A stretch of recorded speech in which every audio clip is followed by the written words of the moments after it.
In December 1952, London disappeared. Not from a map, from sight. A thick yellow fog swallowed the city whole. People couldn't see their own feet, they couldn't breathe, and within 5 days, 12,000 people were dead. This is the story of the deadliest air pollution event in history, and how it changed the world. The Great Smog struck London from December 5th to December 9th, 1952. Here's what happened. A deadly fog covered the city for 5 days. Visibility dropped to less than 1 meter in some areas. 12,000 people died within weeks. 100,000 more became severely ill. The death toll may have reached 12,000 according to recent research. This wasn't just fog. It was a toxic cloud of coal smoke, sulfur dioxide, and particulate matter. It killed more people than any terrorist attack in British history.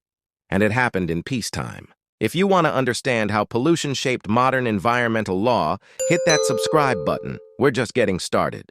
The setting. Post-war London in 1952. Population, 8.3 million people. Primary heating source, coal. Industrial output. Factories ran on coal. Transportation, steam trains burned coal. London burned approximately 1 million tons of coal per year. Every home, every factory, every train pumped smoke into the air. The city already had a reputation for fog. Londoners called it pea soup because of its thick yellow-green color. Charles Dickens wrote about it. Sherlock Holmes stories featured it. But December 1952 was different. Why London? Geography made it worse. London sits in the Thames Valley. Cold air gets trapped under warm air, temperature inversion. Smoke and fog cannot escape. Pollutants build up and concentrate. This had happened before, but never this deadly. 4 factors created the perfect storm. 1. Anticyclone weather pattern. On December 5th, a high-pressure system settled over London. This created cold, stagnant air. No wind to disperse smoke. Temperature inversion. Warm air trapped cold air below. 2. Sudden temperature drop. The temperature fell sharply. Londoners burned more coal to stay warm.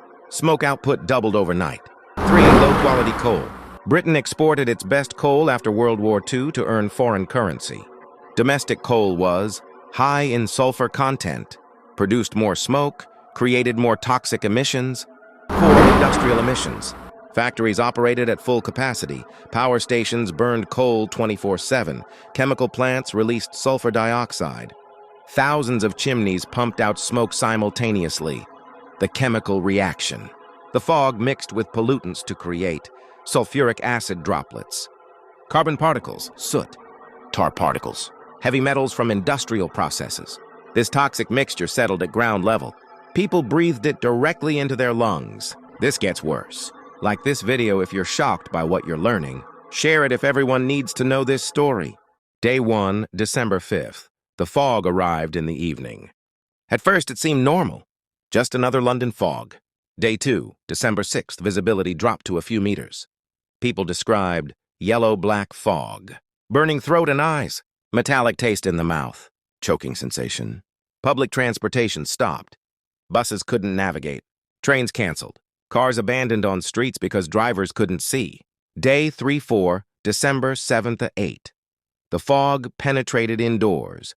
Theaters closed. Audiences couldn't see the stage. Schools shut down. Film screenings stopped, fog-filled cinemas. Hospitals overflowed with respiratory cases. Cattle at Smithfield Market suffocated. 1 prize cow died from respiratory failure. If it killed livestock, imagine what it did to humans. Day 5, December 9th. Wind finally arrived. The fog dispersed. London could breathe again. But the damage was done. Immediate impact. Deaths spiked during those 5 days. Bronchitis deaths increased 10-fold. Pneumonia deaths increased 5-fold. Heart failure cases overwhelmed hospitals. Elderly and children hit hardest. Who died? Victims included people with pre-existing respiratory conditions, elderly residents, young children and infants, otherwise healthy adults with prolonged exposure. The cover-up. The government initially downplayed it. Official reports claimed 4,000 deaths. They attributed deaths to flu epidemic, not pollution.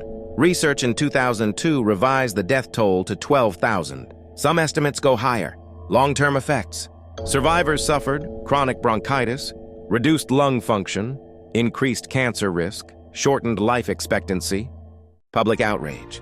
The smog sparked national outrage. Media coverage intensified. Public demanded action. Activists organized campaigns. Scientists presented evidence.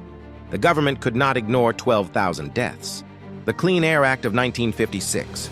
Parliament passed landmark legislation. Key provisions created smoke-free zones in cities, banned coal burning in designated areas, required taller chimneys for factories, subsidized conversion to cleaner fuels, gas, electricity, oil, imposed penalties for violations.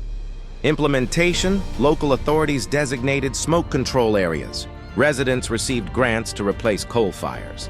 Industries upgraded to cleaner technology. Monitoring systems tracked air quality. Results: within a decade, London's air quality improved dramatically. Smoke levels dropped 80%.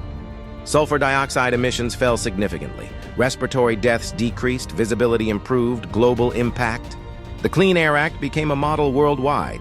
United States passed the Clean Air Act 1963. Other European nations adopted similar laws. International air quality standards emerged. Environmental movement gained momentum. Hit subscribe to see how environmental disasters shaped our modern world. We cover stories that changed everything. What changed? 1. Environmental regulation. Air quality monitoring became standard. Pollution limits were established.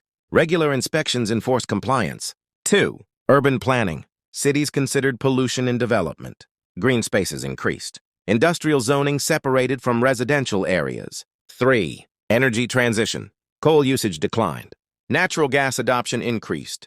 Cleaner heating systems became standard. 4. Public health. Respiratory disease tracking improved. Early warning systems developed.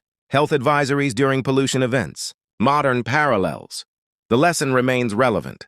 Delhi faces similar smog events annually. Beijing struggles with air pollution. Industrial cities worldwide battle emissions. Climate change amplifies air quality issues. London's 1952 smog proved that environmental disasters force change. 12,000 deaths made pollution undeniable. The government had to act. The Great Smog of London killed 12,000 people in 5 days. It created the modern environmental protection movement. It proved that air pollution kills, and it showed that regulation works. Before 1952, pollution was accepted as the cost of progress. After 1952, clean air became a human right. London's tragedy became the world's lesson. The Clean Air Act saved countless lives, not just in Britain, everywhere. That fog changed history. It made the air we breathe a priority. And it proved that when enough people die, governments finally act. If this story shocked you, share it. Subscribe for more history that changed the world. And hit the notification bell because next week we're covering another environmental disaster you've never heard of. Thanks for watching. Breathe easy.